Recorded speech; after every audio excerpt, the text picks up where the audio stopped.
All right, welcome. Thank you all for coming tonight. My name is Kathy Leffler, and I am the coordinator for the Wichita Journalism Collaborative. Got a few details and some thank yous to go through, and then we'll go ahead and we'll get started. So the collaborative brings together 10 media organizations and community organizations, and we're working together to support and enhance the local media landscape. And I want to thank the members of the collaborative who have done a fantastic job creating and pulling this event together. And I want to thank all of you for coming tonight. This is astounding to look out here and see this full.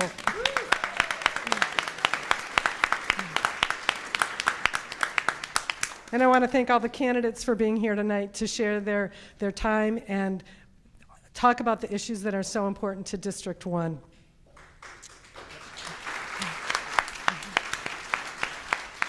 So we really appreciate having this space, and want to thank the staff, the sound technicians, and the staff at Marcus Welcome Center for making this possible. So our partner, KSN, is going to be live streaming this tonight, which is a wonderful benefit for so many people who couldn't be here. And we'll have a recording available later, which I'll share on our website and our social media, so you can share it with other people. And the Eagle and the Sunflower are here tonight, and they'll be reporting on the event as well. You may have received a 3x5 card when you came in to write a question. And when you have that question written, just raise your hand, and Megan Bonita will come and take your card. We'll try to get to some of the questions, but there's just so much time, and if you can't, you can always reach out to the candidates. I know they want to hear from all of you. League of Women Voters, they've got the front row here. They are our timekeepers. Thank you very much.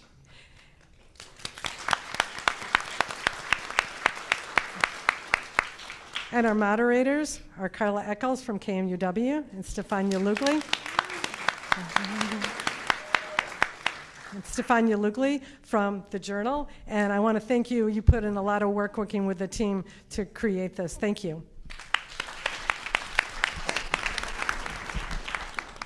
Well, we welcome all of you. We're so glad that you are here. As she mentioned, my name is Carla Eccles, and I am the Director of Organizational Culture and host of Associations at KMUW 89.1.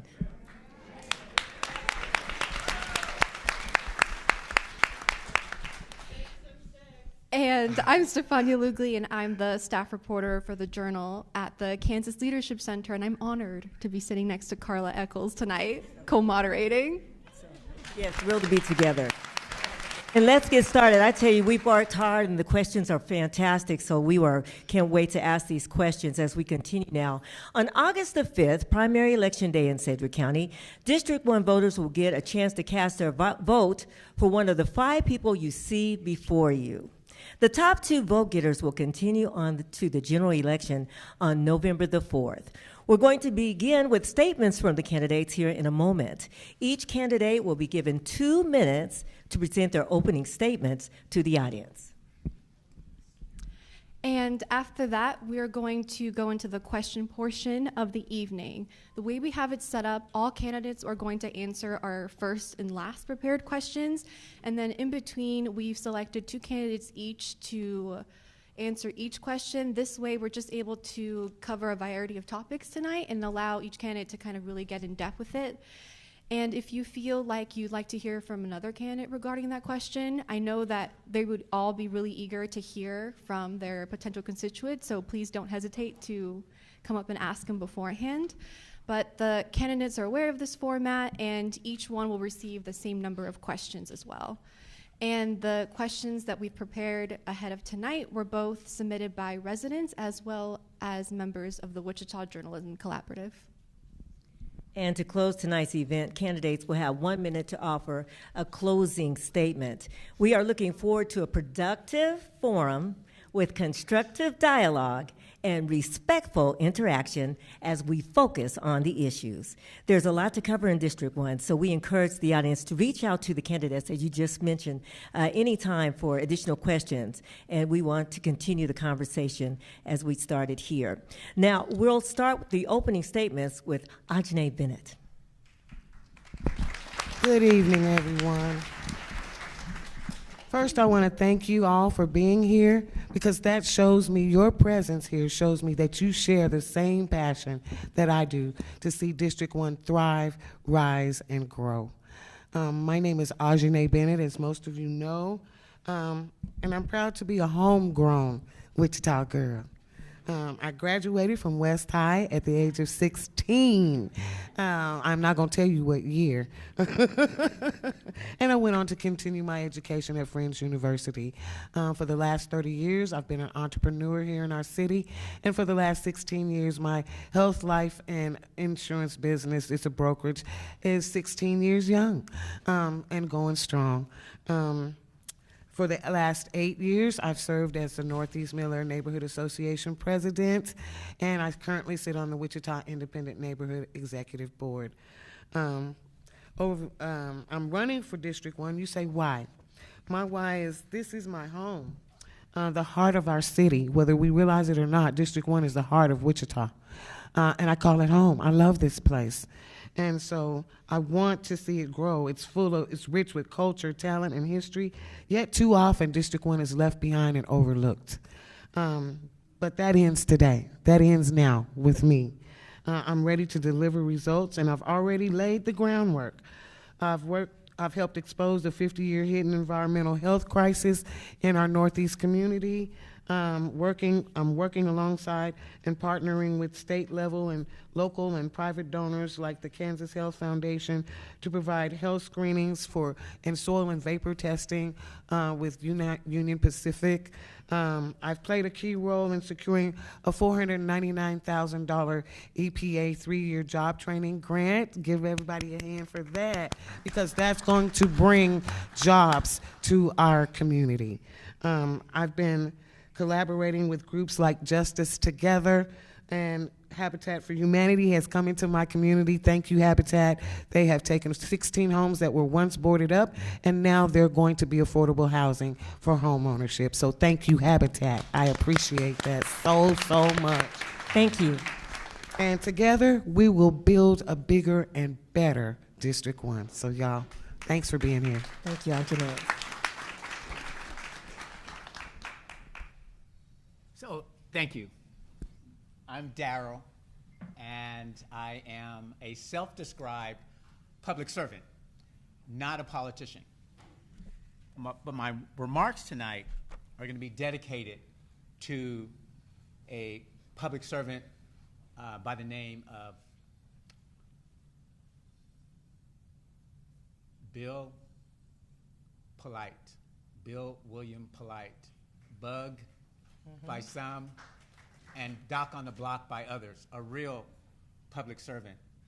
I knew that I was not a politician when a couple of members from the union came to visit my campaign studio about a month ago.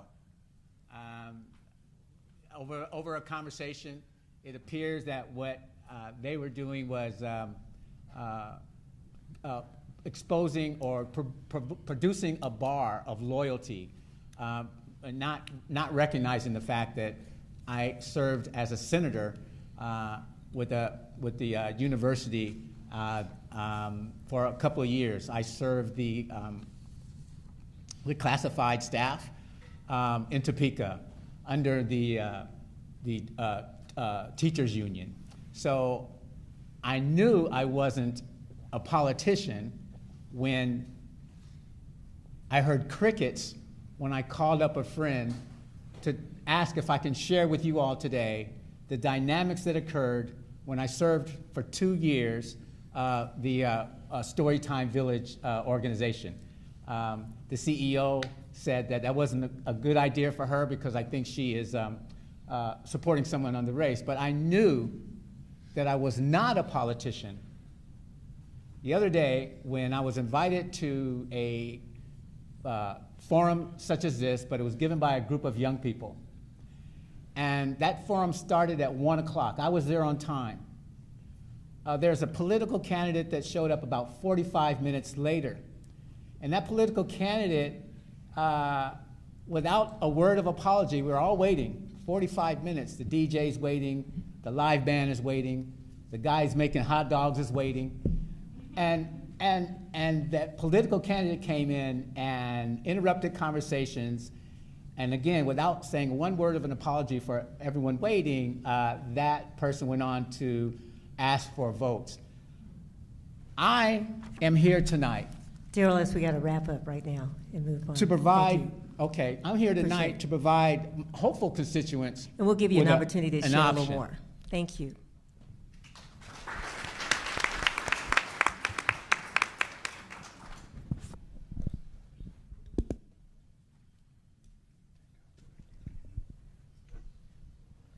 Good evening, and thank you to the Wichita Journalism Collaborative and the League of Women Voters for having this event. I am LaWanda DeShazer, and I am running for a District 1 City Council seat.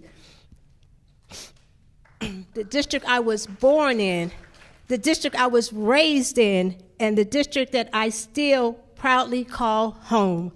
I'm not a smooth-talking politician, but I am a servant leader. I spent my life mentoring to young people, advocating for housing justice, and fighting for resources in neighborhoods that have too often been overlooked. As a longtime volunteer, youth program director, and advocate for families, I've seen firsthand what happens when government forgets who it's supposed to serve. I'm running because I believe in people over politics. I believe our communities deserve safe neighborhoods, truly affordable housing, strong recreation centers, and leadership that meets people where they are, not just during election season, but every single day. So many may say these conversations are difficult, right? But silence is not an option for me. Some may say it's better to get along just to get along. I say, not me. Some would say it's better to vote against your own best interest because that's how you build true future consensus. I say, not me.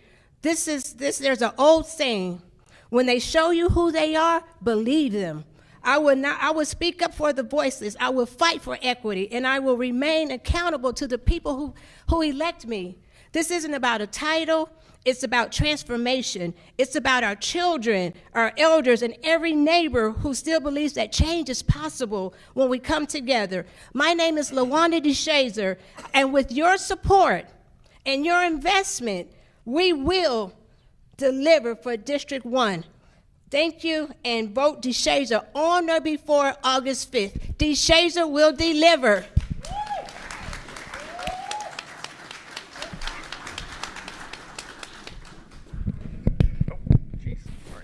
Hello, District 1. Oh, God, sorry. Hello, everybody. Wow, I'm really loud, and anyway, I'm trying to make sure everybody can see and hear me, not crane any necks.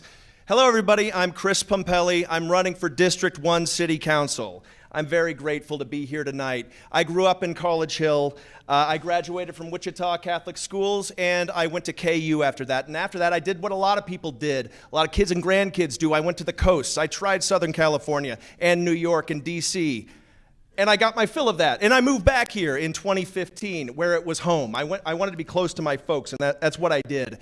And so I started an interest in public life then, because it was important to me to, since I only get one chance in life, to improve the place where I'm from. And so here's a list of some, an abbreviated list of some of the accomplishments that I've worked on over the last years in public life. I designed the Safe Century 2 logo. I recruited Mayor Brandon Whipple. I led the grassroots effort to push the non-discrimination ordinance that did pass, and now we have the most historic non-discrimination ordinance in the state of Kansas. I, after that, founded the LGBT Chamber of Commerce, proud of Wichita. After that, I was appointed to the Park Board in Wichita, at which time I served as president. And there, the lone vote against privatizing our golf system, and I am proud of that vote. We have a great golf system, and I will protect it in all of our parkland. And then I passed the first tree policy here in Wichita. We have a net positive tree canopy, and we have to protect and expand that, and I dedicated to doing that. And then I kicked off the Parks Master Plan to continue that progress into the future, because it doesn't matter what we do today if we don't leave a better place for our kids and their kids to invest and grow. And then I worked with growers, and I'm very proud of this one. I worked with growers in our city, a gentleman named Thomas Montiel, to work with them at ICT Farms, where they now are growing food on parkland for residents in the city of Wichita. That is a program we can expand. The market is not serving our needs, folks. There are people who need food, and we're growing it, and we're going to expand it, and people are going to be served in District 1, and that is my commitment. But listen, alongside these projects, I've also spent the last few years working with some great people. As I see here today, I see Senator Aletha Faust-Godot that I've worked with, Representative Ford Carr, and oh my gosh, that's it. Vote for me. Thank you.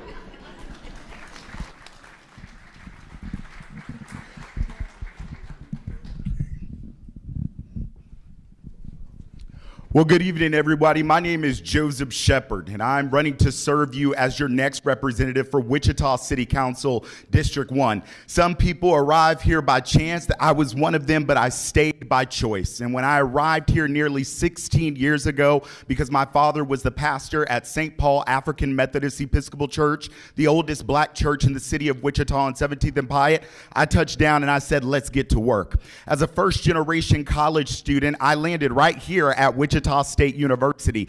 And when I stepped on the campus, I wanted to use my lived experiences growing up in poverty, experiencing homelessness, engaging with law enforcement, and seeing my brother and sister going down a different path and landing in a different trajectory to fight for individuals to have opportunity and access and the ability to obtain their college education to change the trajectory of their life as well. That passion turned into me becoming student body president, representing 16,000 students at the most diverse institution in the state of Kansas, and managing a $9.1 million student fee budget where we invested in our students. That then led me to go on to work at the Kansas Leadership Center, where I customized and created leadership curriculum for business and industry. Later then went to work at Newman University, a private faith-based Catholic institution, where I built the Director of Multicultural Engagement framework from the ground up and served with the Catholic Diocese, ensuring that our LGBTQ students had a voice. For the last 4.5 years, I've been working in suburban, urban, and rural communities to mobilize intergenerational students and leaders to get in their community and look at challenges not as deficits, but how can we get our hands dirty and turn this thing around. I'm running because I'm a servant who is ready to get to work and fight for you and the values that we share: economic advancement, cultivating strong communities, and building trust between the people and the community. My name is Joseph Shepard. I'm running to serve you as your next representative for Wichita City Council District 1. Let's get to work. Let's focus on those kitchen table issues. Vote August 5th, and let's move onward together.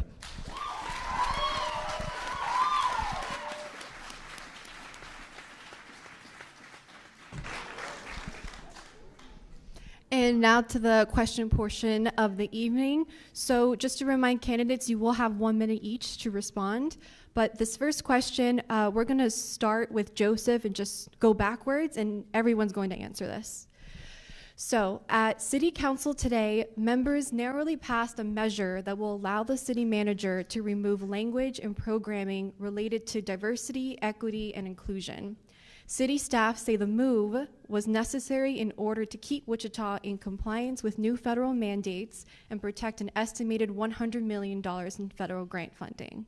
So the question: do you support the council's decision, and how can the city continue to support underserved communities and ensure representation during an era of insecure funding? No, I do not support that decision. I unequivocally stand for diversity, equity, and inclusion. Unequivocally. I just got done sharing with you that I had the opportunity to work at a Catholic faith-based institution. They have their belief system, and I had to work with multicultural students, including the LGBTQ population, to bring forth the pastoral plan, working with the Catholic Diocese and the LGBTQ students to say, how do we reach common ground for the common good? And that's what this is about. DEI is about geographical diversity. We know there's economical challenges in our community, so how will I fix that? I'll make sure that we are working with our legal team to abide with federal guidelines and regulations and create a new task force where we rename it to the Community Access and Engagement, because though it may not be called diversity, equity, and inclusion, what we know is diversity is inherent, and when we are proximate to the people, we build relationships, we build trust, we can work together to create policies and projects that make a difference in their lives.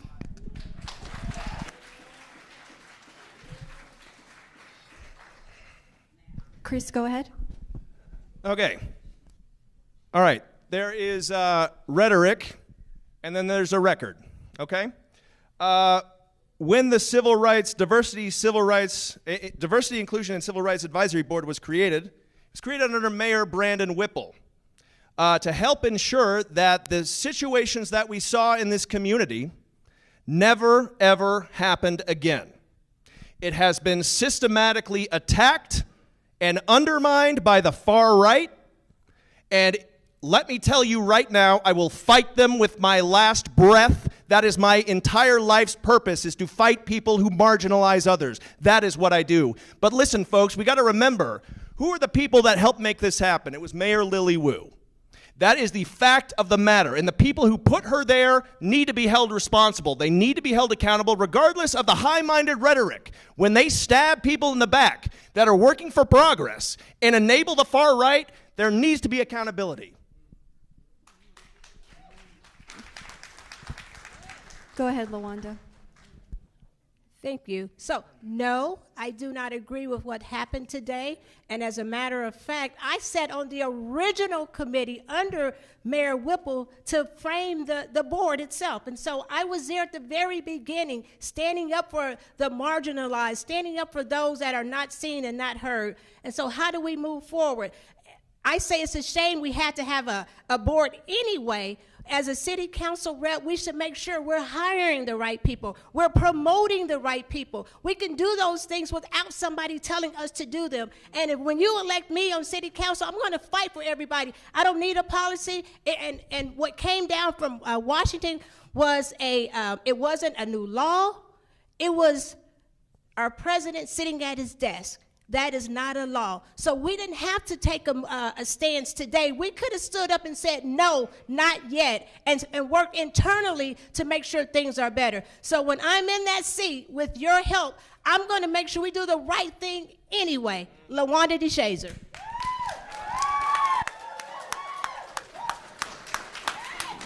Go ahead, Darryl. Thank you. So that's my first time hearing about that. And it is. No, it is. It's my first time hearing about that. And as a member of this panel who was born in the South, I'm born in Charleston, South Carolina. I have a great-great-grandfather who's a fallen police officer in the city of South Carolina, killed by a Union officer, actually. I am very sensitive to diversity action,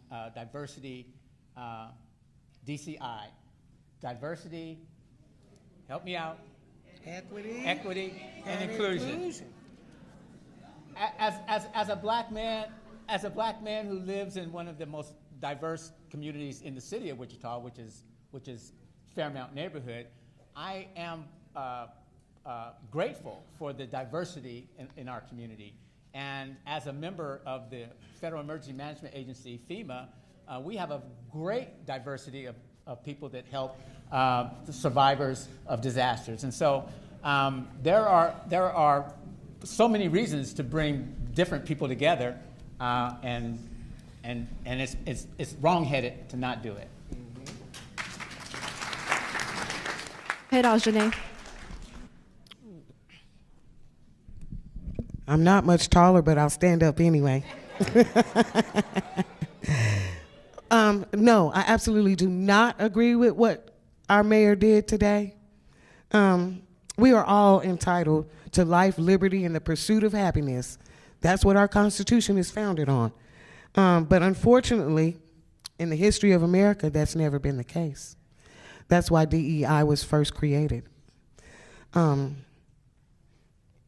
now the ethics board has decided that Mayor Wu, she could have changed that because she was the deciding vote. So that tells you where we're headed with that. So every one of us in this room, we have to stand up and say, no, that's not the values that we want our city to represent. And I'm here to do that for you if you elect me on August 5th or before. I've been fighting in the trenches. You've seen me out there. You've seen my passion. You've seen the passion-driven results that we've gotten. So I will continue to fight.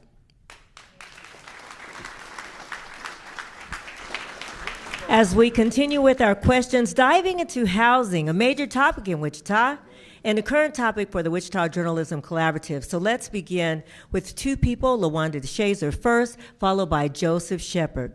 Wichita city leaders are considering reducing the mill levy in the upcoming budget. It's a move that's been suggested in part because appraisals continue to rise.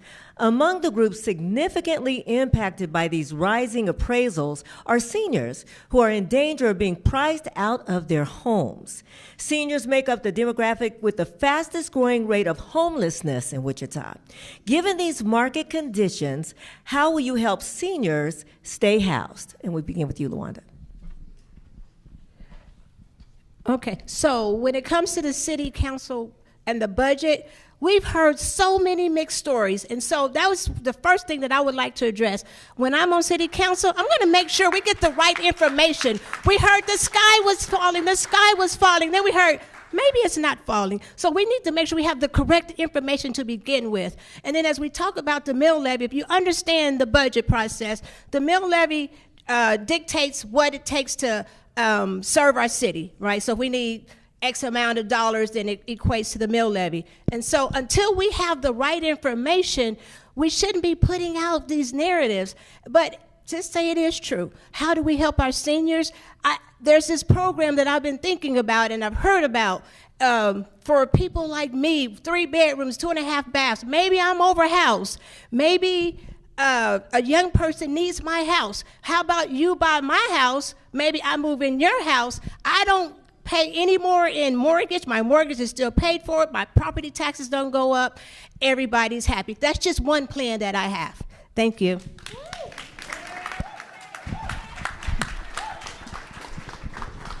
So when it comes to the mill levy, there's a running joke that we have not increased the mill levy since the greatest performer of all time performed at the Super Bowl, and that's Michael Jackson. I'd like to put a spin on that for my generation. We have not raised the mill levy since Beyonce was in Destiny's Child. All right?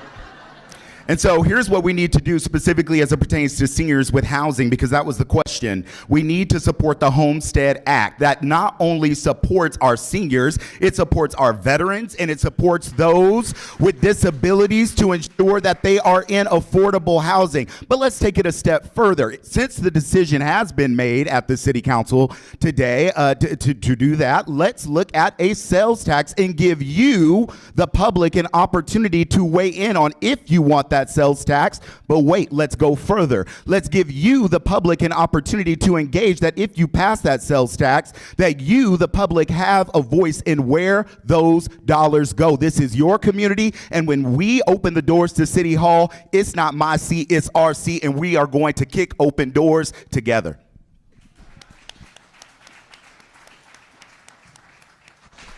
Okay, this next question will be for Chris and Aujanae. Chris, you can go first. According to census tract data, a majority of District 1 households are renters. Property tax relief efforts do less for renters than homeowners. What would your proposal be to keep housing affordable for renters?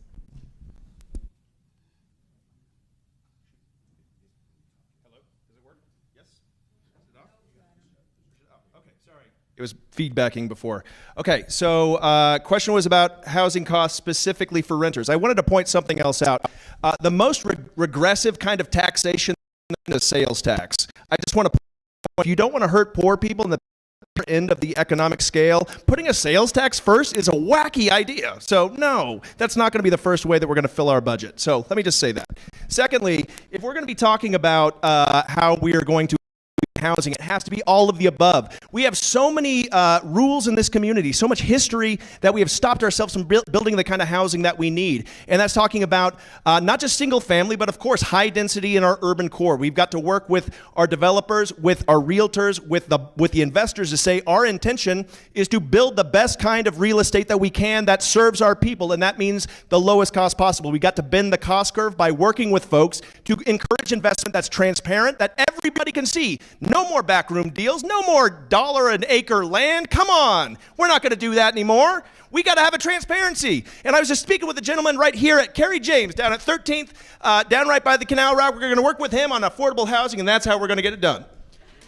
If it's okay, I'm going to ask you a follow-up question, because as a renter, I'm not how that would help me with my Sure. rental costs. That is a great question. Okay, so I got a little off the rails. I can go a couple of different ways. So when you're talking about renters in particular, we need to hold, especially people that are not holding up their end of the bargain as a accountable. If we've got slumlords in this district, we got people who are consistently raising the rent, pricing out people, and they're being unaddressed, that's going to be my problem. And then they're going to wish they never heard of me. That's the problem. I'm a landlord myself, and I don't put up with slumlords, and I do not jack up rates like that. So if you've got a problem, that is my problem. Okay? So thank you. wherever it is, I can't tell you exactly what I'm going to do, but I'm going to say if there are improper practices, in addition to increasing supply, which is the best way to bend the cost curve, we got to work together on taking care of the bad actors. Thank you. Aujanae, you can go ahead.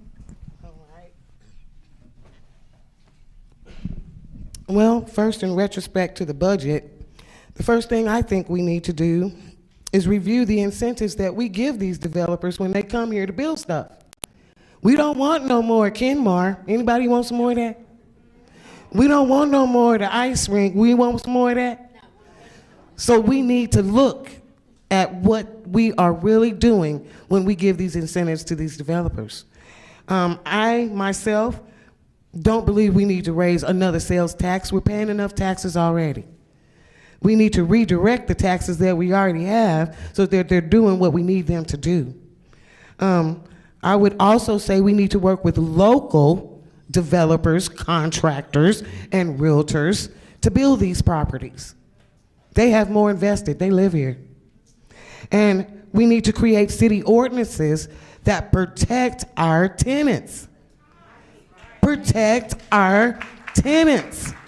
Everything right now protects the landlord. But we can create city ordinances that will protect our tenants and keep our rents at a affordable cost and ensure that they're doing the things they need to do to that property. That's my take on it, y'all. Thank you. As we continue now, this next question is for Darryl Carrington and LaWanda DeShazer. Census data tells us that the majority of housing in the city predates 1979. The data also tells us that District 1 had the highest housing vacancy rate and number of demolitions, suggesting a decline in quality housing stock in the district. What do you see as the way forward? Tear down aging stock and start fresh, or renovate and maintain? Also, what programs would you propose to support your path forward? We'll begin with you, Darryl. Thank you. I, the other day, had a chance to applaud the work that is being done in terms of replacing housing in District Number 1.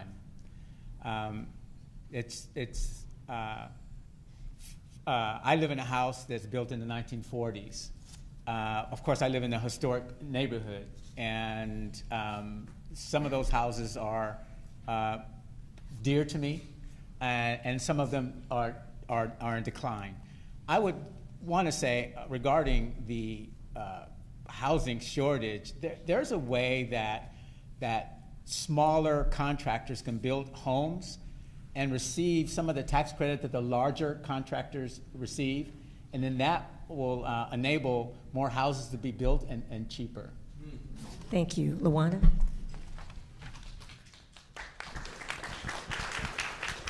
Okay, so we hear affordable homes starts at $175,000. I say that's ridiculous. If you already can't afford a home, how are you going to buy one for $175,000? So we need to reimagine what does that look like. And so I sit on the District 1 Advisory Board, and week after week, month after month, I've been there for 7.5 years. I've heard people come in and say, we want to tear down this home and build apartments, or tear down, and the homes they tear down are the affordable homes. Well, let's use code enforcement. Let's not reinvent the wheel. Code enforcement is there to say, you know what, somebody can rehab this house. We do have local developers. We have a lot of local talent that can get those homes. So let's create a new program. Let's put these local developers, these code enforcement, and the owners of these homes, and you know, a lot of times people just can't afford to fix them up, y'all. It's not that they're bad people, they just don't have the funds. So let's all work work together, rehab some of those homes. And guess what? Habitat has changed their model. They're rehabbing these homes. So I say I was ahead of the curve. Let's go.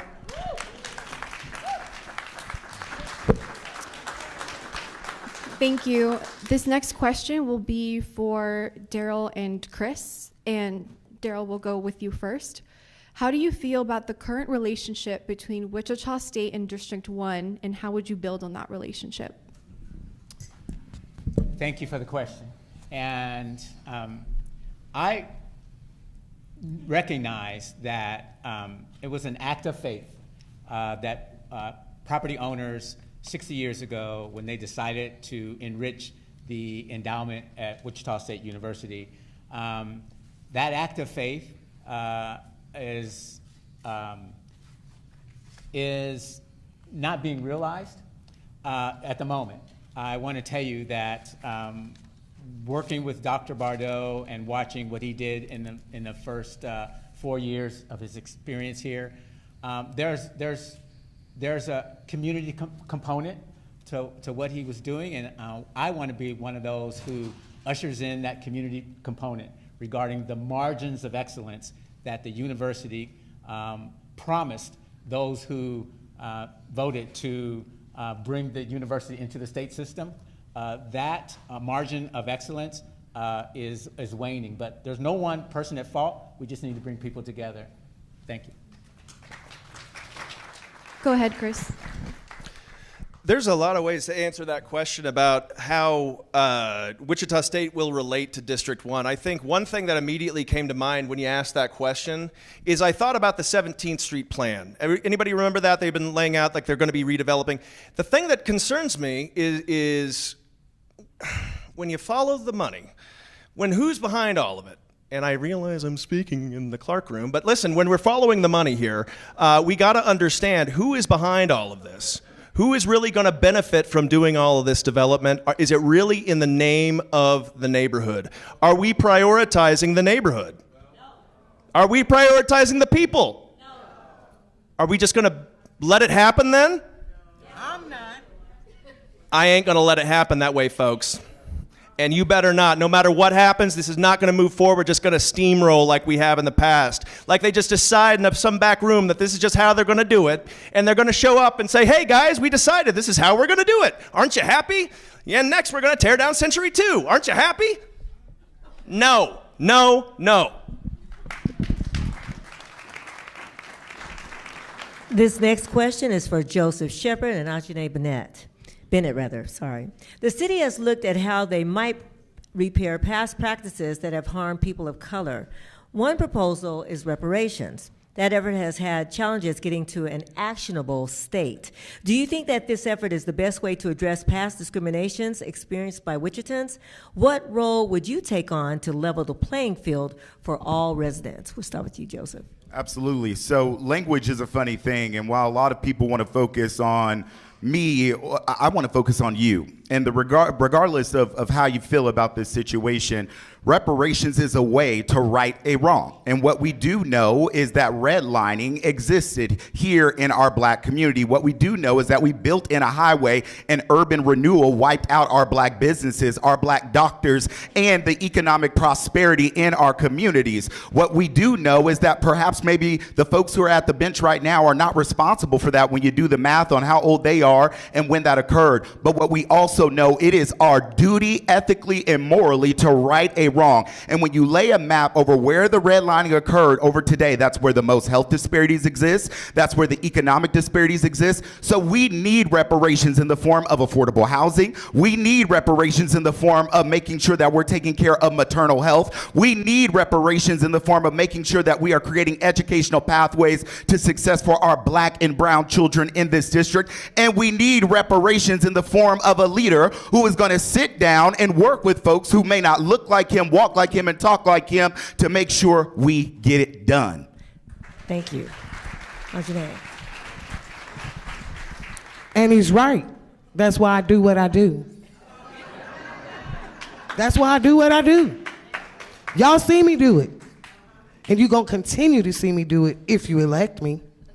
Because we all know that's what it takes. It takes a fight. It takes a dialogue. It's time to stop sitting down, and I call it the post-traumatic slave syndrome. It's time to give it up.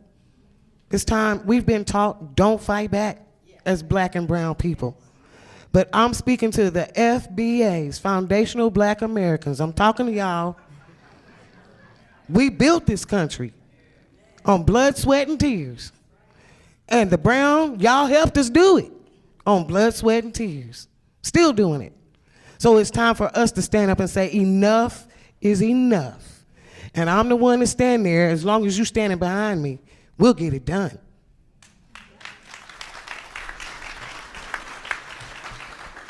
This next question will be for LaWanda and Chris. And LaWanda, you'll go first. In late 2023, a fire at the Brook Hollow Apartments near Central and Rock took the life of Paoli Badesky. The city and county hired the Jensen Hughes firm to review the way that Sedgwick County Emergency Comms, EMS, and city fire and police responded. That report made 62 recommendations for changes to help tighten emergency responses, but 40 have remained to be implemented. Has the city done enough to encourage the changes recommended to its departments?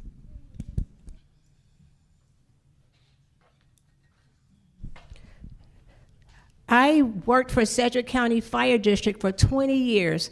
I was their budget manager, managed budgets for from $15 to $20 million for 20 years. I was entrenched in public safety. And so when the Jensen Hughes report came out, we knew there were some errors going on. Again, we don't need reports to tell us we have to do better. But when the report says to do better and nobody does better, we need to hold people accountable. We can't keep going on and saying, you know what, they're doing better. No, just like the Jensen Hughes report that came out for Cedric Lofton, things have not changed. And so it comes to leadership. If the people sitting in the seat aren't getting the job done, it's time to get some new blood in the seat. That person died. There's all type of codes. It didn't have to happen if we were doing the things we were supposed to do. And so once we find out that we need to do better, we need to do better. And if we don't, we hold people accountable.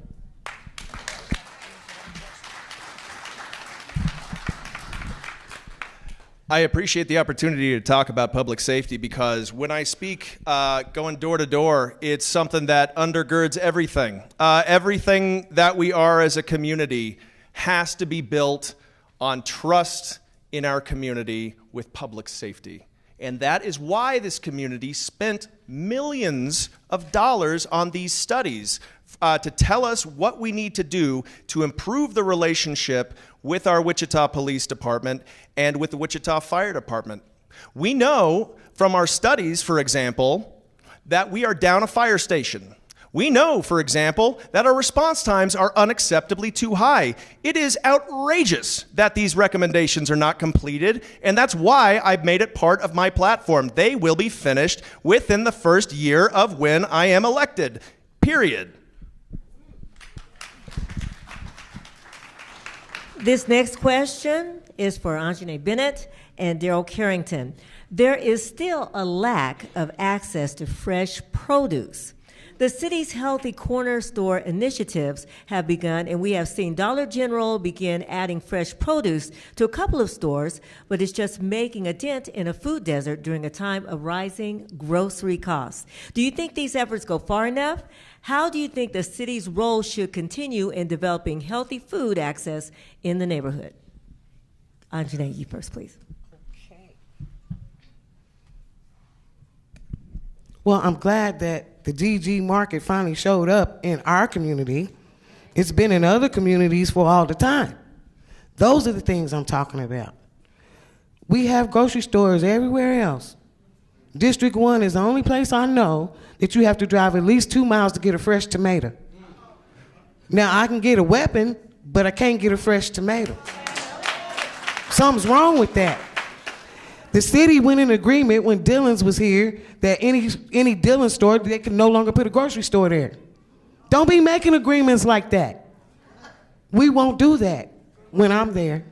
We won't do that. Explain that. Say that again. The city went into an agreement when Dillon's grocery store, Kroger's, came here If you notice, every Kroger's that's closed is never a grocery store.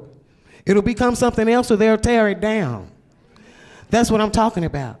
City council needs to be careful of the incentives that they give developers when they come here to do stuff. So yes, I will be looking to form relationships with other companies to come here and see about getting grocery stores. But I say to each and every one of us, it's time for us to start taking care of us. We see DEI is no more. EPA was helping with this contamination, no more. $10 billion was given to WSU, no more. Redlining, Thank you. That's WSU too. So yeah, it's my turn to stand up here when they say stop this time. Thank you so much. Thank you. Because All all right. of this is a matter that needs to be addressed, every bit of it. All right, Darryl, please. And Thank I'm you. the one to do it, so vote for me on August the 5th.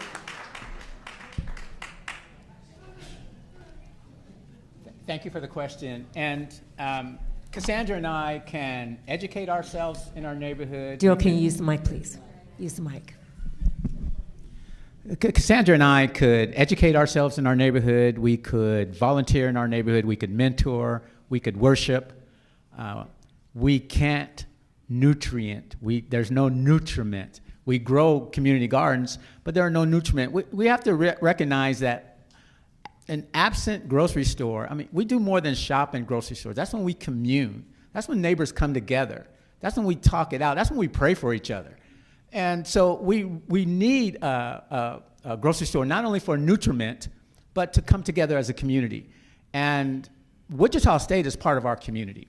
And again, there's no blame to go around, but what needs to happen is bridge builders need to come together and create a Shocker grocery store right across the street from Paradise Baptist Church. And it can happen.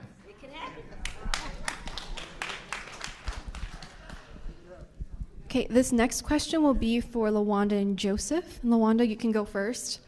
How do you define public safety, and what is the balance between funding law enforcement and funding initiatives that lean into crime prevention? Public safety is for everyone. And I've talked about it before. Public safety looks different for everyone. And so when we go into the areas that are historically over-policed, those are the areas we really need to focus on. And so I say, let's bring back true community policing. Let's start with our babies. Let's start bringing the police back in the schools, but not as an adversary, not as an SRO officer, but as a friend, as a community person. And so when we hire officers into the police force, you know, everybody wants to come to District 1 because that's where the action is, right? But then once they get their feet wet and they get promoted, they want to go somewhere else. So let's get officers in our communities and have them stay. Let's maybe give them an incentive to stay. Let them advance up the ladder, but you stay in District 1. And when we have partners like the street team, I have my brothers and others that are working with people that perceive to be doing the violence, right? Doing things that are not acceptable in society. Let's get more community partners. Let's divert some of the money. All of the money shouldn't go in one pot because one group can't do it all. It's too much. So let's divert some of the money and get more community partners involved in keeping our streets safe. Go ahead, Joseph.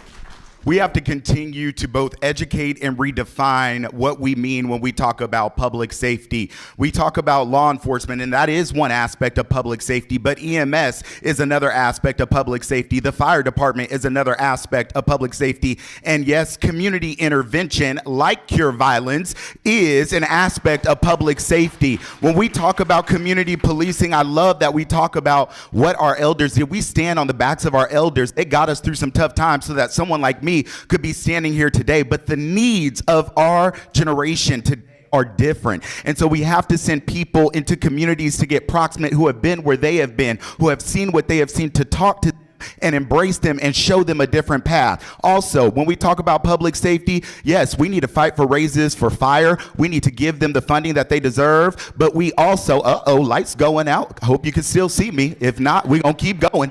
But regardless of that, when I was out today taking my stroll downtown, I saw an individual with a hard hat on cutting down the trees. I stopped and I said, thank you. So now my mindset is, how are we not only fighting for raises for those in EMS and for fire, but the individuals who are wearing the hard hats, keeping our water clean, keeping our roads clean and safe, and also cutting down the trees? We've got to think about the least among us, because they are keeping us safe too. It's time to continue to redefine and innovate what we mean by public safety. Thank you.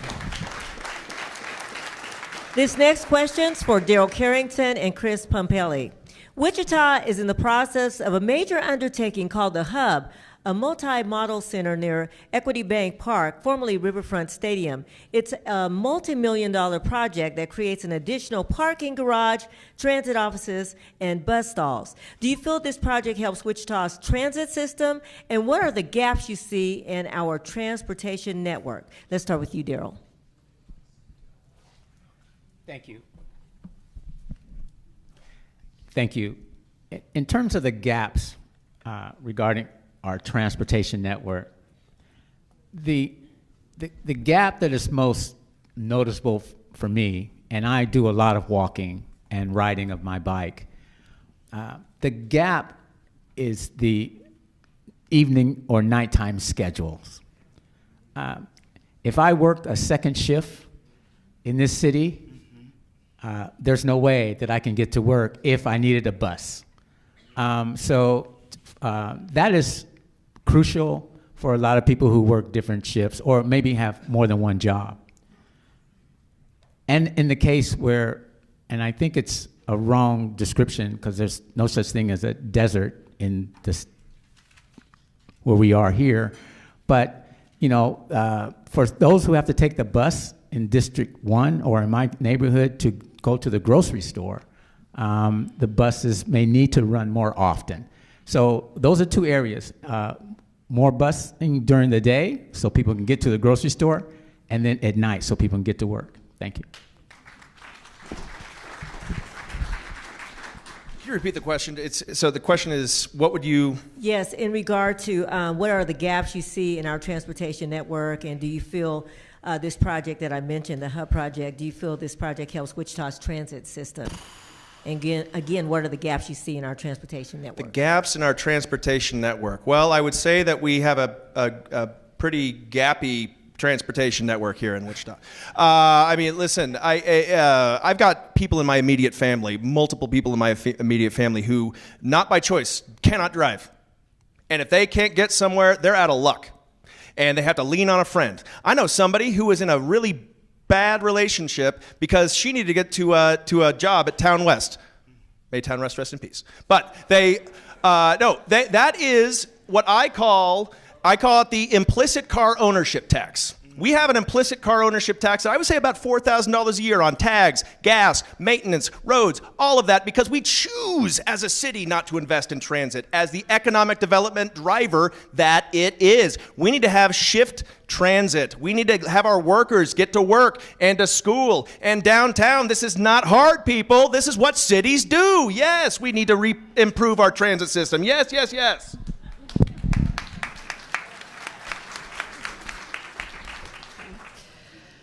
This next question will be for Joseph and Aujanae. And Joseph, you can go first. Remediation work continues on a Union Pacific Railroad chemical spill near 29th and Grove. Recently, the city, county, state, and several nonprofits raised $3.5 million for health testing impacting residents. The Kansas Health Foundation is overseeing that money and grant program. When it comes to this situation and the other contamination sites in Wichita, where do you see the city's role? and how would you use your position to get the best outcomes for all residents? Well, first of all, we have to acknowledge that we need to do more, and that the money is only one step. And I've been listening to people like Aujanae fighting fearlessly for the community when it comes to the 29th and Grove contamination. But we also have to understand that where we're focusing right now, there are other contamination sites. And so we need to do right by expanding where we are focusing, getting that education and awareness into the hands of the community and the health literacy into the hands of the community, because it is hard to locate the individuals who lived there. They may be long gone from Wichita. And so we need to do our due diligence. Where do I see the role of the city council helping?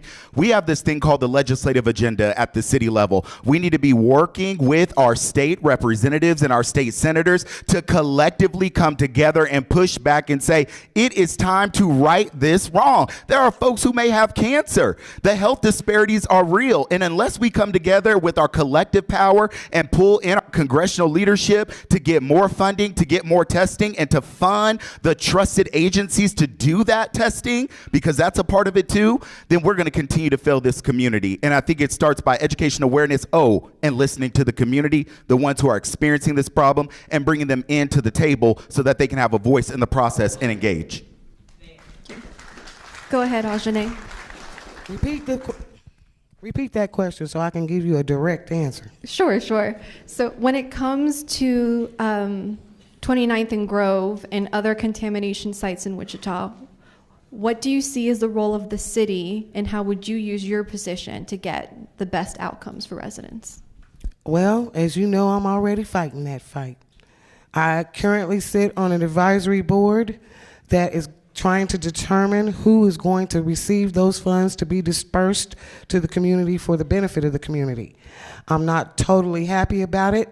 We keep hearing about all these other spills. Okay, there are 210 active spills in our area, but some of those spills are as simple as a bucket of kerosene being spilled somewhere it shouldn't have been spilled. It has nothing to do with this 50-year problem. Okay? They hid this from us for 50 years. My father died from kidney cancer. 2 other people on the same one short block had the same situation with their families. I'm dealing with a person across the street from me right now that has lost 1 kidney. I just buried a best friend, lost 1 kidney, all in this area. And KDHE knew it in 1994 and hid it from us. So with me sitting on that council, no more hidden agendas. No more hidden agendas. I will be in everybody's business. Do you understand me? Everybody's business. Thank you. And I expect y'all to be standing right there with me. So vote for Aujanae Bennett on or before August 5th so we can get some stuff done in Wichita. Here's our next question. Thank you so much. This one is for you.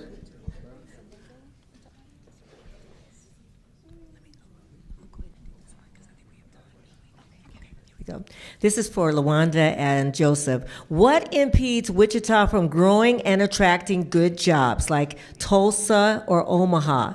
What can the city council do? How can you attract jobs? LaWanda, if you would start.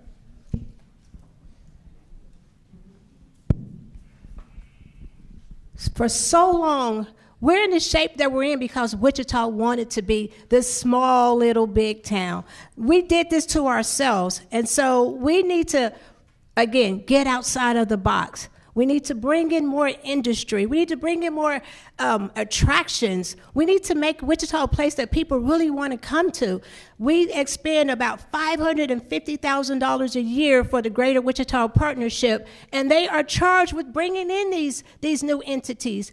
And again, I'm going back to the same thing I've been saying, hold people accountable. If we're expending $500,000 and we're not seeing the growth that we want to see, we need to do something different with those funds, right? We need to get somebody else in that has a bigger vision to expand on Wichita. So we ourselves need to get rid of the mindset, the little big town, and let's be the big town that we could actually be. 400,000 people, that's a big city. So I think we have to reimagine what it looks like, get the right people at the table, and let's start some growth. Let's keep our young people here. Let's bring in some activities. Let's get second shift on the bus route. Let's get the cute little trolley in other areas and just downtown. We got some amazing things here. It's time to share the wealth with everybody. That's how our city can grow. Vote for LaWanda DeShazer.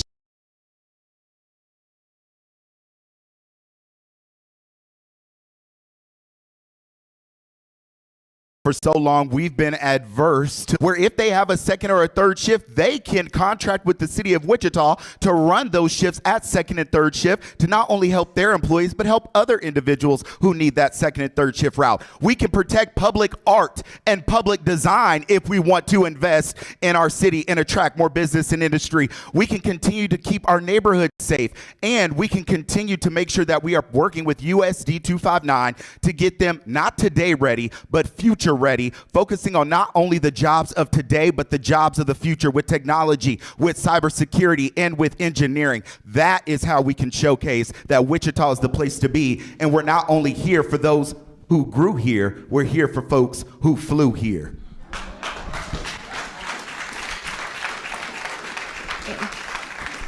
We have another audience submitted question. So, this will be for Aujanae and for Chris. And Aujanae, you can go first. Do you want to eliminate the 2% art budget requirement for new developments? Say that again. Say that one more time. Do you want to eliminate the 2% art budget requirement? I don't think that I do. I want to see more art in our community. I want to see more representation of all the various cultures that District 1 represents. When we look around, there's a lack for that. You know? So I say yes. Now I say no to spending $1 million on a piece of artwork to stick on top of the waterworks facility. I say no to spending $500,000 to refurbish toilets in a public bathroom when you know they're going to be vandalized. Take that money and put it where it counts. Let's create a cultural art center for District 1. That's what I'd like to see. I'd like to see that. I think it will help enhance and improve not just the culture for Black people, but for all people.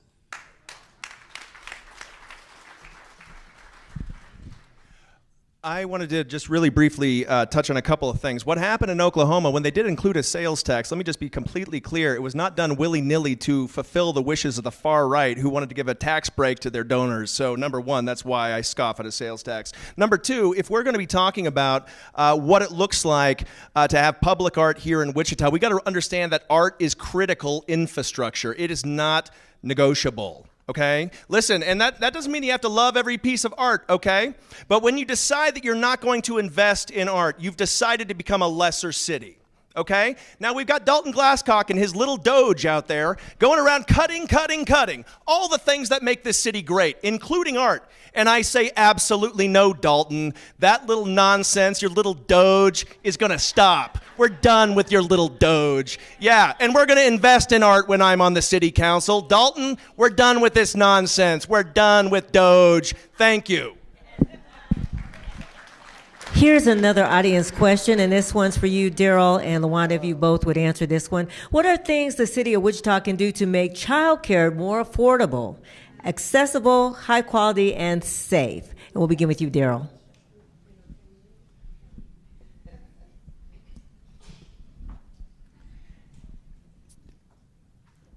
Childcare. So Cassandra and I have 2 children that are no longer children, and we are about to become empty nesters. However, our children grew up in this community and went to school at 259. And what do we do about childcare? I enrolled our youngest one into on the campus of Wichita State University, there is a child development center that it could and should be expanded. She enrolled at the age of 2, and that really helped us. It was in terms of our child care, it really helped us out a lot. Did you hold the stop sign? Okay, 30-second sign. Okay, so I thought it was a stop sign. I didn't want to run over, and so that I don't actually pay for childcare anymore, so I don't know what the cost of is today. And I'm stopping.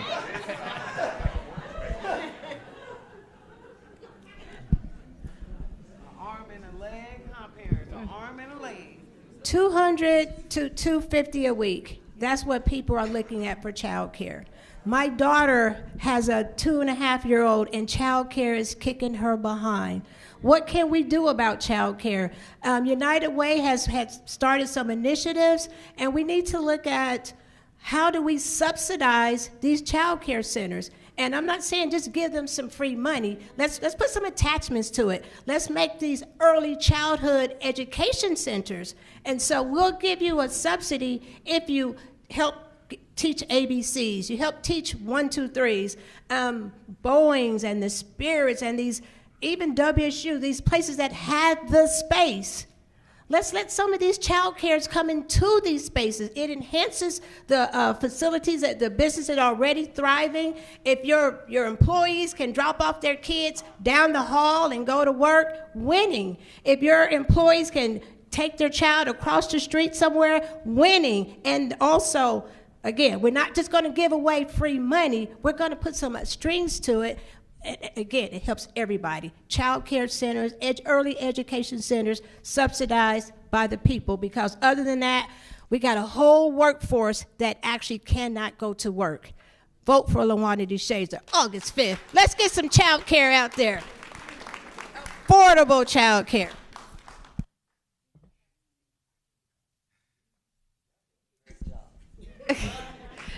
We have a question for everybody, so we'll start with you, Aujanae. We'll just go down the line. But this audience member wants to know, you have just one vote on city council. How do you plan to work with the other council members to get your thoughts and actions passed? Communication is the key, honey. Communication is the key. We have to come together on that city council and form alliances for what is right. That's my intention. I will form, in fact, I'm already working to do that. As you know, I've been involved with all of these city councilmen and state legislators and senators. We have become friends. That's what we have to do. We have to befriend one another and realize that no man is an island unto himself. We need each other.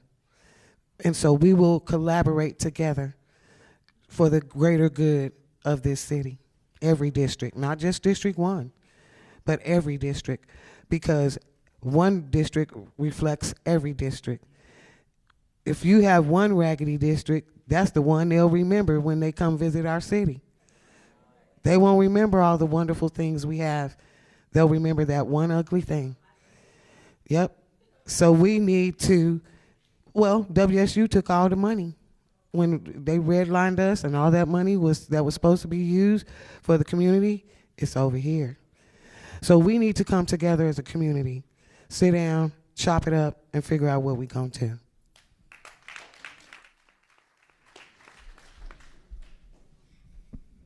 Well, ideally, can you hear me? So ideally, each of those council members are to be operating on a consensus from their constituents. And so it's a no-brainer that we all have to work together because we all live in one city. And to move the ball forward, we have to, work with one another. We at the Fairmount community, we were given a charge to gather a consensus, and we took it to heart. And we got a consensus, and we moved the ball forward. Today, I can report to you that, our property values are up and our crimes are down, mostly because we came together and we listened to one another.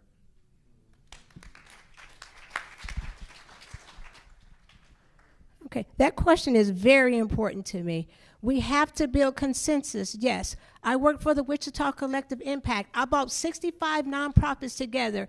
I helped to put over $200,000 into the community, into 67214, uplifting third grade educational rates.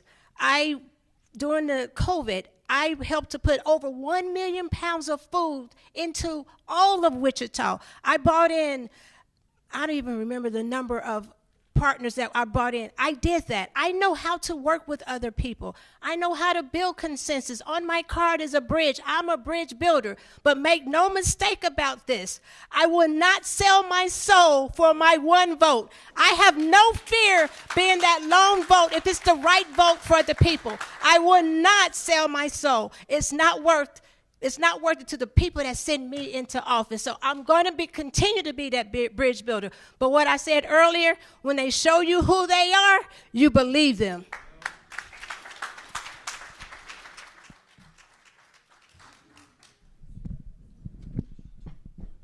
How am I going to get along with the majority of the council? Well, listen, the fact of the matter is, hey, come on. How can you not like this? Anyway, listen. So the point is, folks, we need to build a coalition that is Team Wichita, okay? Let me tell you what that means. I've been knocking doors, hundreds of doors, more than 100 yesterday, 100 the day before that, and I've been knocking, and consistently people tell me, I'm tired of the lack of transparency downtown. But there was one guy who worked at a nonprofit downtown. He said, Chris, I can't support you because you know what? One of your opponents he's on the team to support the mayor. Get behind what the mayor does. You got to be in a team mentality. I'm sorry. I can't lean into that. I can't lean into that kind of team. That the first act that Lily Wu had in office was to try to privatize a park and sell it to her boyfriend. I can't lean into that. I can't lean into that. I would never support that. And shame on those who did. So, I would just simply say that I will build a coalition that is built on Team Wichita, not on going to cool parties and showing up and trying to look cool. I have enough friends. I don't need more friends. I am fighting for Wichita. Thank you.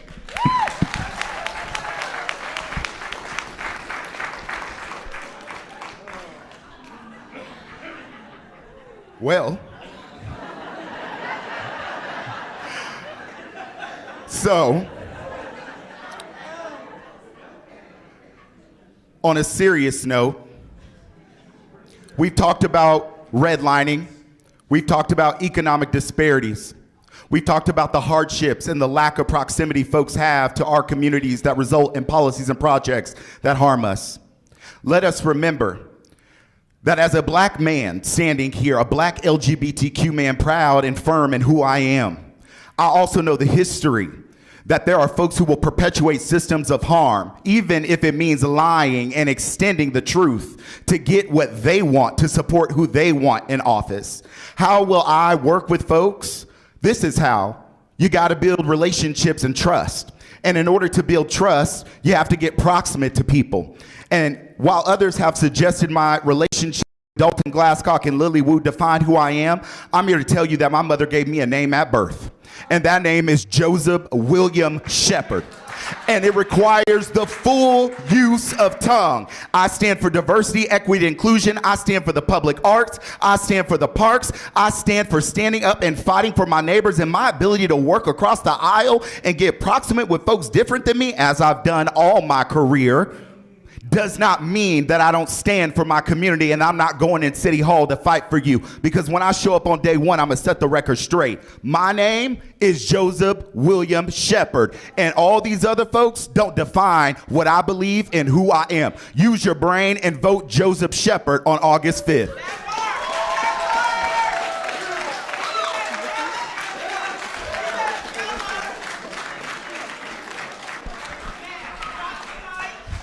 We have another audience submitted question, and they didn't specify, so I'll ask everyone this. Okay, so this person said that they're a therapist who live and work in this district, and they want to know, how will you advocate for mental health services? And we can go reverse order, so Joseph, you go first. There was recently an article in the Journalism Collaborative that said that Kansas actually moved up from, I believe, 23rd to 22nd in the state, right? So I think that we're making slow but meaningful progress in terms of mental health. We have to fund our mental health agencies, and we have to make sure that those who are experts in mental health are actually in the right position supporting law enforcement when there is a mental health crisis, so it doesn't result in another murder like Cedric Lofton. We've got to make sure that we are standing in the gap for our social services agencies and ensuring that we understand about all sorts of trauma and using innovative methods like art for art therapy to support mental health. But also accessibility is key to mental health. And one of the things that I will advocate for is ensuring that core services are in not only the downtown part of Wichita, but all parts of the city to ensure that they're accessible and that they are done in partnership with trustworthy entities who are have relationships with the community and proximity with the community so folks feel comfortable walking through their doors and getting their services.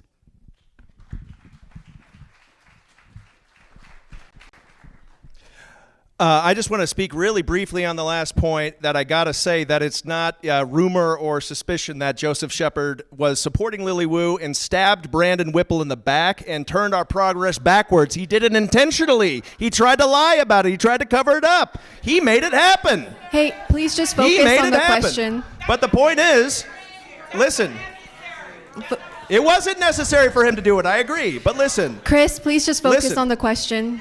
Okay, I will talk. Listen, I will, okay, I understand. Thank you, miss.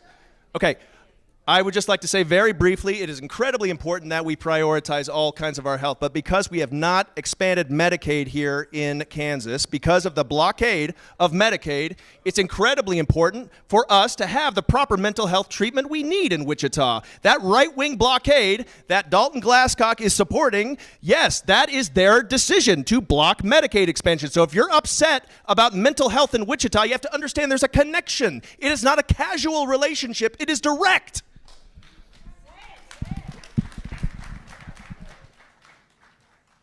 So we know mental health is the new buzzword, right?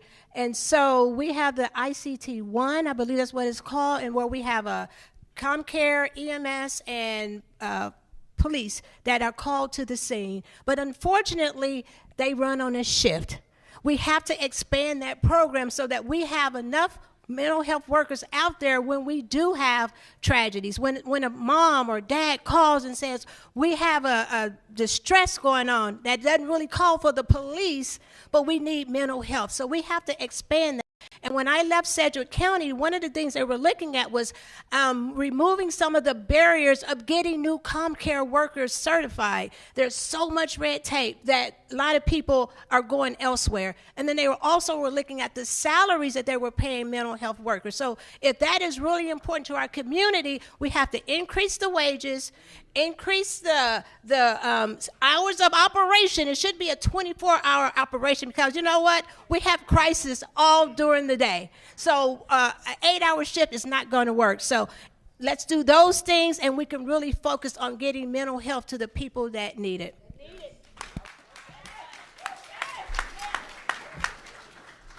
Can you repeat the question for me? I got a little lost here. I lost it. Okay, I found it. So this person said that they're a therapist who lives and works in this district, and they wanted to know, how will you advocate for mental health services? Well, thank you, therapists who are working in this community. Thank you.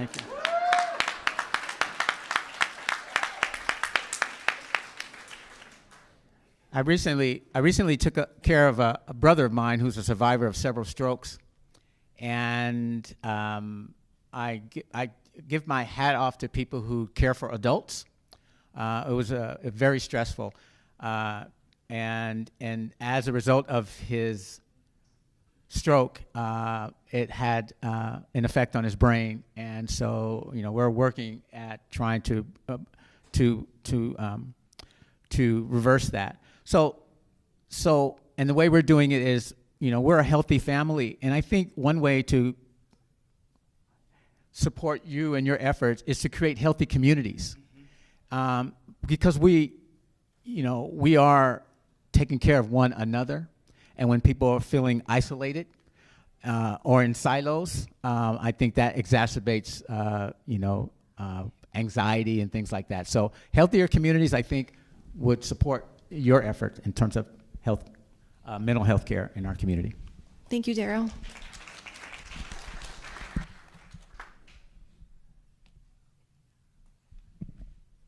Medicaid expansion is necessary. It's necessary. And I'll do everything in my power to help the state realize that it's necessary. I once served on the NAMI Planning Committee, NAMI being the National Association for Mental Illness. And we have developed a program that reaches out through the churches. Because first thing we got to do is get rid of the stigma of saying that we have a problem. Because every last one of us in this room has suffered with some sort of mental illness. Whether it was depressed because I lost my job, or my mom, or whatever. We've all been touched in that area.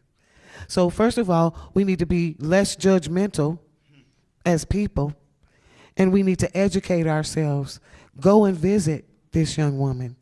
Go and visit other counselors. Ask them, how can we help you? That's my goal. We have one final question before we go into our closing statements, and here it is, and it is for everyone to answer. We will start with you. Here it is. During a council budget workshop on June 24th, Mayor Lily Wu said, "I keep hearing a lot of wants, and wants need to be prioritized after we've met all the needs. What are your needs for District 1 when building the city budget, and what would be a want?" So, again, what are your needs for District 1 when building the city budget, and what would be a want? Starts with me? Yes. Oh, okay. She asked me what would be a need and what would be a want. Well, in District 1, I need to be able to call EM 911 and not get put on hold. I do. That has happened to me. I need to have affordable housing. I need to see the street sweeper more often. I need to see that Wichita cares about District 1. I don't want to see no more of, oh, we're sorry. You know what I mean? Acknowledge your wrongs and let's right them. I need to see sidewalks. I need to see lights. I need to see a lot of stuff. I need to see community policing, which I do have a great relationship with my community police officer, because if we have more community policing, we'll have less over policing, because I'm not happy about that either. We need to come together as a community.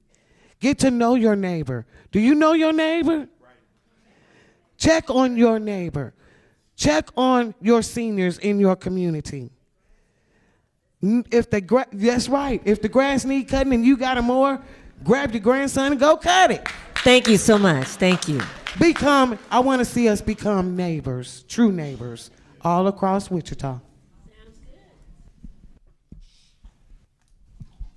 Thank you. And so that was a need and a want. Correct. Okay, so that anyone who knows me or my family knows that I refuse to live in a trash can, so I'm always picking up litter. Wherever I go, I'm always picking up litter. And so the need for me would be zero tolerance for anyone who dumps or who wastes or who litters in our community. I refuse to believe that rubbish is a reality. It doesn't have to happen. The want, I think, that I would want to see is that, every day in my neighborhood, we have a trash collector, a different vendor come through every day. Every day, a different vendor. And that's a attribute to your choice of rubbish collector. But I wish we could contract with one collector so that every day in my neighborhood that I don't have to hear a trash truck. Thank you. LaWanda.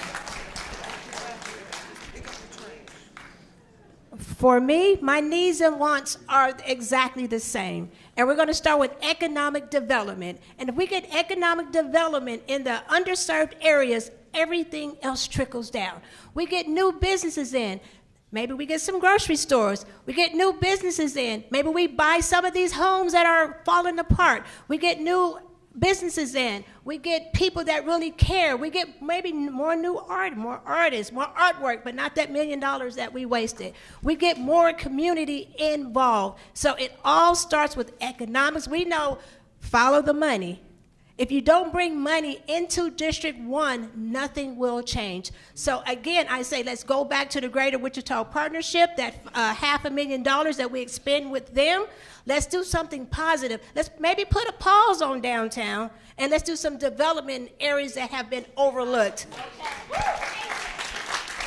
And let's keep our neighborhoods clean. Code enforcement can do a better job. When we call code enforcement, we expect them to do their job. I don't want anybody to lose their home, but I do want people to be held accountable.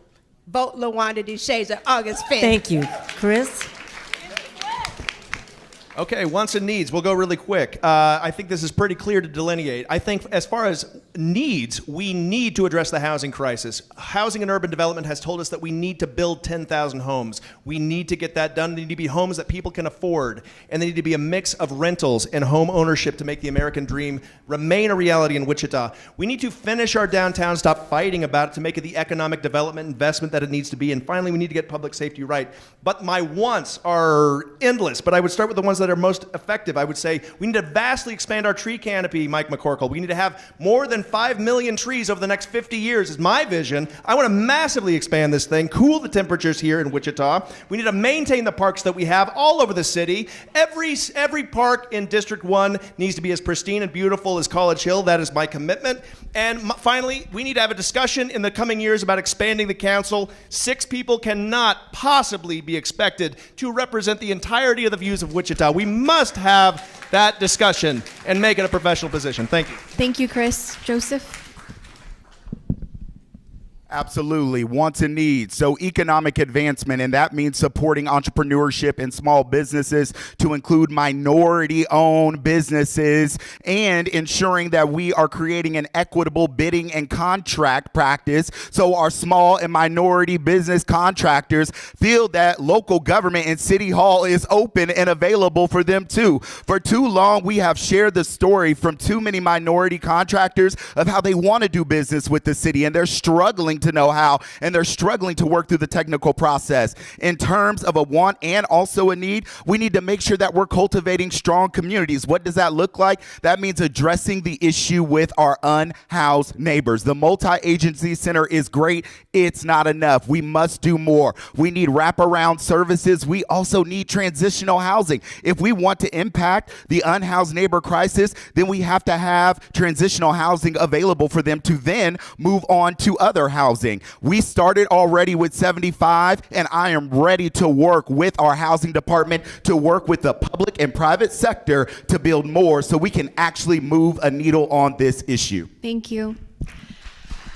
Okay, so that ends our questions. We're going to move into closing statements, and we're going to go in reverse order from our opening statements. So Joseph, you will go first, and each of you have 1 minute for your statement. 1 minute, it goes by fast. Clock is starting. Well, my name is Joseph Shepard, and I'm ready to serve you as your next representative of Wichita City Council District 1. Listen, my father and my biological mother could not give me a lot growing up. I grew up experiencing homelessness and in poverty, and times were rough. We slept in a car. We got washed up in a McDonald's restaurant before school.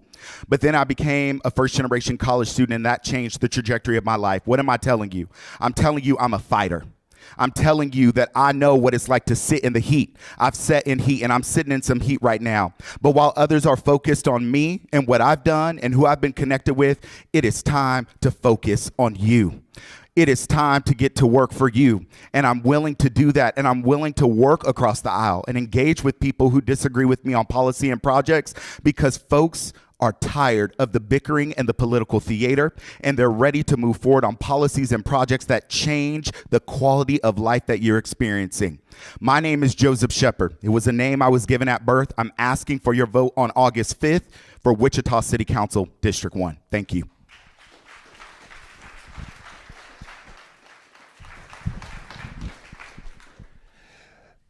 Good evening.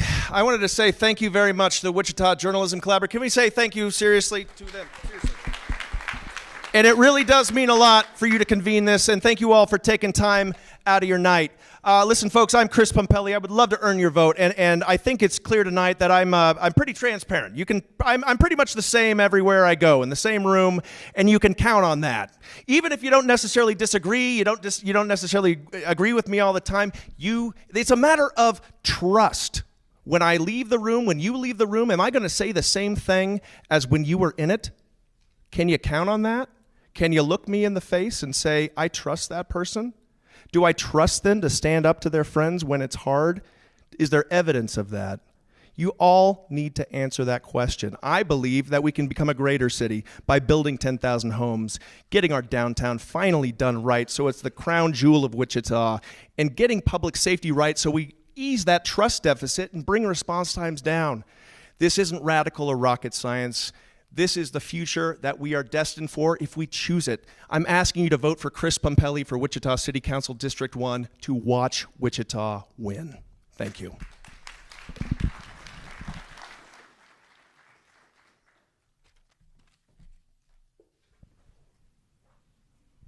I am LaWanda DeShazer, and I am running for City Council District 1 because I care. I have been boots on the grounds for 20 years in the trenches. I've worked with kids. I've seen the struggles that parents have. I was married. I lost my husband to cancer. Was it because of the contamination? We'll never know. But you know what? I didn't wallow in it. I picked myself up and I got busy. I worked with kids. I work with families. I've been in the school districts. I've been mentoring. I worked for Central County. Like I said, I worked with $20 million budgets. I understand finances. I have a degree in human resources. I understand people. I have an MBA. Business is my thing. I care about the citizens of District 1. What happens in District 1 affects all of Wichita. We can't have a blight in our city and think we're a great city. We need to fix some wrongs that happened in the past. And the only way to do that is to get a new energy going, a new trajectory for the District 1. We need to get people on board that actually care and are going to continue to do the work. I have been working with kids. We advocated years ago to do something different at McAdams. The football field, named after Barry Sanders, is a disgrace. Grove Park, they had us playing on contamination. We've been fighting the good fight for 20 years. I want to continue the fight. That's why I'm running for city council. I want to bring resources to those that don't have resources. I want to give a voice to the voiceless. LaWanda DeShazer, August 5th, let's go.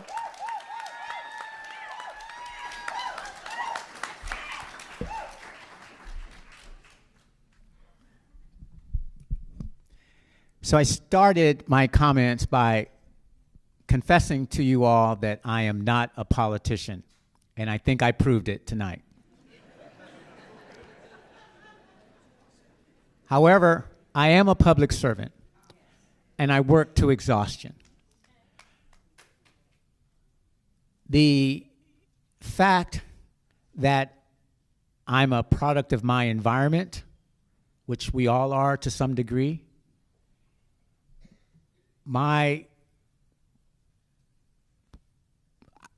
perspective is a little unique. I mean, I mentioned to you I have a great-great-grandfather who's a fallen police officer. I have a father of mine who's a retired chief of police. I come from a family of civil servants. And I truly believe that District 1, if you want to start a business, if you want to improve your neighborhood, if you want to realize better community health outcomes, if you want your damn grocery store back, you should consider choosing a servant instead of a politician. Thank you.